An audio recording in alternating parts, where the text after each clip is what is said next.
Na ďalekom Sibíri žil jeden starý muž so svojimi 3 synmi.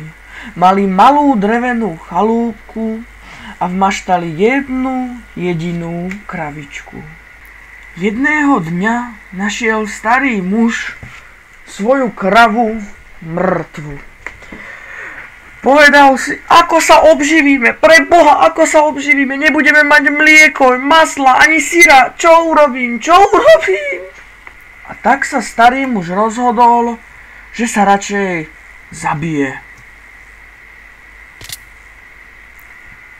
A tam ho našiel jeho prvý syn. A začal zúfať tiež.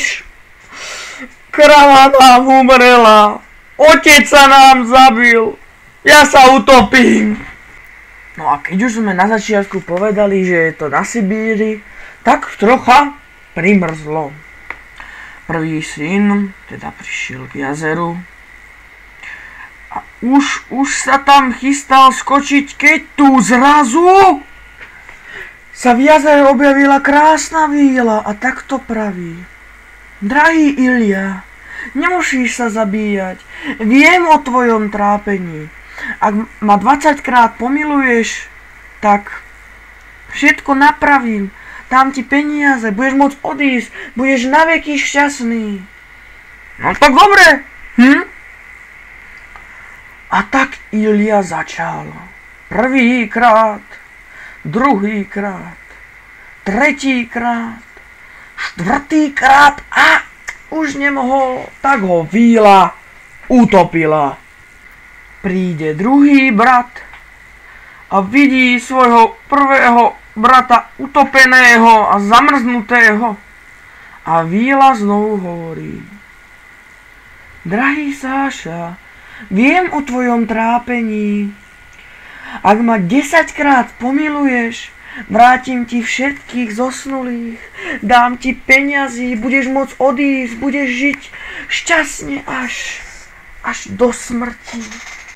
Tak Sáša išiel prvý raz, druhý raz, tretí raz, štvrtý raz, piatý raz, šiestý raz a už nemohol.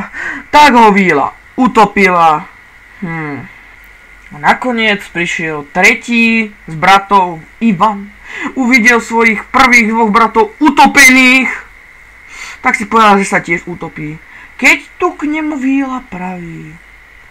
Drahý Ivan, nezúfaj, viem o tvojom trápení. Ak ma 5-krát pomiluješ, všetko ti vrátim. Všetkých zosnulých, dám ti veľa peňazí. Môžeš odtiaľto odísť a žiť šťastne až do smrti. A môžem aj 10-krát? Vraví Ivan. Môžeš, víla celá šťastná. A môžem aj 20-krát? Pýta sa Ivan. Môžeš, víla celá nadšená. A Ivan hovorí. A nezdochneš ako tá krava?